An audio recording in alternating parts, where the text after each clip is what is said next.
please help me welcome Dr. Gibbon to the lectern.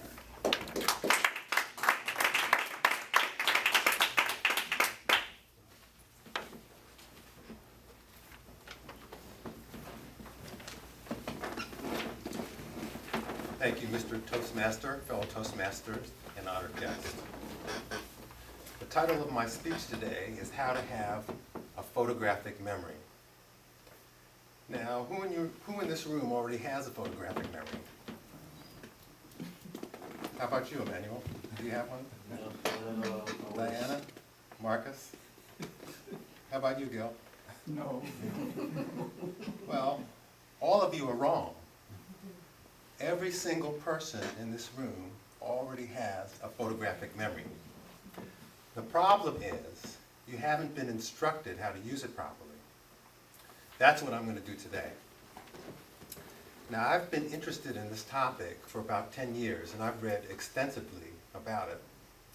I wish I had known about it when I was in medical school, like you are, but unfortunately I didn't. I came across it late in life, and the common misconception about a photographic memory is that a photographic memory is like a camera. Now, a photographic memory is similar to a camera in some ways, but different in most. Now, if you think about a camera, you take a camera, you press a button, the image comes into the camera, then you press another button, and the image is retrieved. Wouldn't it be great if all of our minds were that easy? We could just press a button and we could remember everything? But it's not like that. The human memory, however, is similar to a camera in that the human mind processes information best when that information is transformed into a picture or three-dimensional image form. Now, let me give you an example. If I say to you the word alligator, none of you will see the words or the letter alligator in your mind. You instantly see a picture of an alligator with the teeth and the big eyes and the tail. That goes into your mind easily. So the first important concept or trick in having a photographic memory is to convert the information that you want to remember into a picture, a vivid picture or three-dimensional image. That's the first technique. The other important technique is that you have to convert that picture, that image, into a form that you can easily remember. And to do that, there are three very powerful memory techniques that you can use to do that. Those techniques are association, imagination, and linking. First of all, the technique of association. Association, defined in terms of human memory, is the process of connecting information that we want to learn to information that we know already, that's in our head. Let me give you an example. Excuse me, sir, what's your name? Gil. Gil. Yes. I have an uncle named Gil. In fact, he's a good-looking guy just like you. Okay. You remind me of my Uncle Gil. I'm going to remember your name because you remind me of my uncle. See? So you'll meet people who remind you of someone you know, and you'll read about things that remind you of things that you've learned before. So you'll remember those easily. So that's the power of association. The next important technique in memorization is imagination. Now, we all know what imagination means. We can use our imagination to make things we want to remember more memorable. We remember things that we find very unusual, we find strange, things that are shocking, things that we wouldn't see in real life. Now, I mentioned alligator earlier. Now, an alligator, we've seen alligators before, but what if you saw an alligator that was a pink alligator? Now, you would remember that better than you would remember a regular alligator. What if there was a pink alligator that was riding a bicycle and came into this door and started giving a speech here at Toastmasters? Now, you would remember that. You couldn't forget that, could you? You would tell your friends about it, and they wouldn't forget it either. They would think you were crazy, but they couldn't forget that whole concept. So that's the trick. You have to take the things that you want to remember and change them in your mind so that they'll stick in your mind. They're extraordinary, unusual. And the third powerful memory technique is called linking.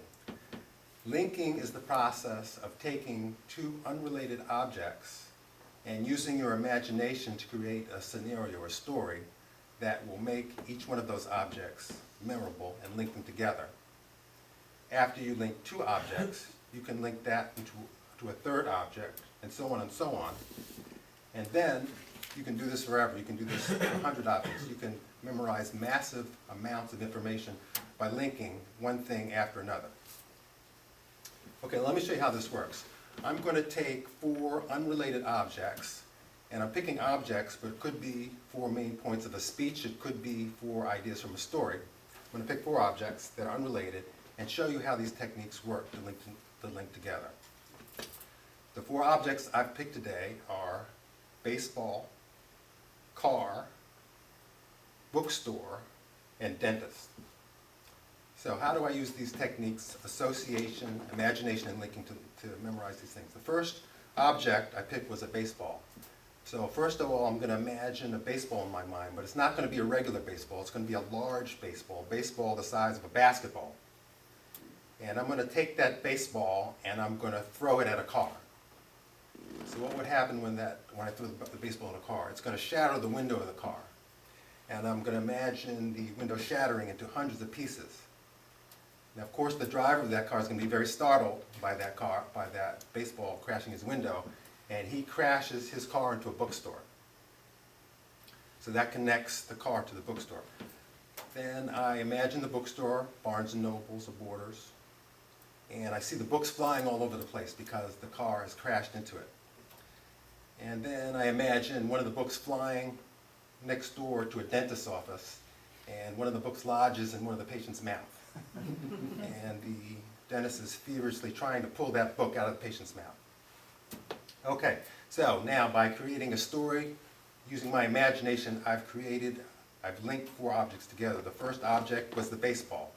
What does that remind me of? It reminds me of the car, the baseball hitting the car. What does the car now remind me of? It reminds me of the bookstore, the car going to the bookstore. And now the bookstore reminds me of the dentist. So I took 4 objects. I used my imagination, I used association, and I used linking, and I've memorized these objects in ways I won't forget it. Now I used 4 objects, but it could have been 10 objects, it could have been 100 objects. This technique works great for memorizing massive amounts of information. So in summary, I hope today that I have persuaded you that by using these techniques, you too can have a photographic memory. And I urge you to practice these techniques and read more about it. And I actually have a book that I didn't bring up, I meant to bring up here, will you pass that book to me? Thank you. This is one of the first books that I found on this topic. It's called The Ultimate Memory Book. I forgot the author. Who is it? Oh, okay, Robert Sandstrom is the author. And it's not in print anymore, but you still get used copies of it on the internet. And this is a summary of the techniques that I talked about today, and has many other techniques that can be used to give you a photographic memory. Thank you, Mr. Toastmaster, fellow Toastmasters, honored guests, YouTube internet friends.